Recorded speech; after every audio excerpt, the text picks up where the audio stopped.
100% சந்தோஷத்தையும் சிரிப்பையும் பூரிப்பையும் அதே நேரத்தில் இந்த உலகம் எங்கே போயிட்டு இருக்கு அப்படின்ற ஒரு சின்ன தாட்டோட உங்களுக்கு எதையாவது ஒன்று திரும்ப கொடுக்கும்னு சொல்லி இந்த வாய்ப்புக்கு நன்றி சொல்லி விடைபெறேன். வணக்கம்.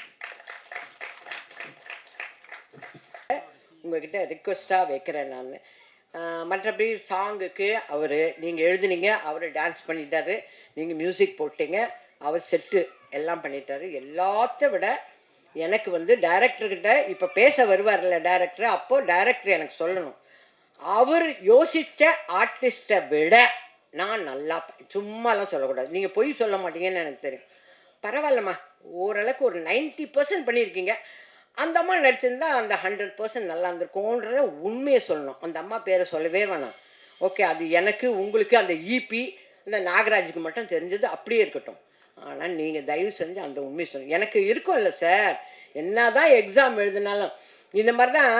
சின்ன மருமகள்னு ஒரு படத்தில் சிவாஜி சாரும் நானும் நடிச்சிட்ருக்கோம். தெலுங்கு படம் ரீமேக் எடுக்கிறாங்க. அதில் வந்து எப்போ பார்த்தாலும் டைரக்டர் வந்து మీరు రాజసులోచనలాగా చేయలేదు இதே சொல்லியிருப்பார். ராஜசுலோச்சனா அம்மா மாதிரி பண்ணலை, ராஜசுலோச்சனா.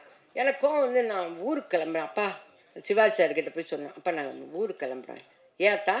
இல்லை அவர் ராஜசுலோச்சனா மாதிரி நான் நடிக்கலைன்னு சொல்கிறாங்க. அதுக்கு நீங்கள் அவங்களே போட்டுருக்கணும்.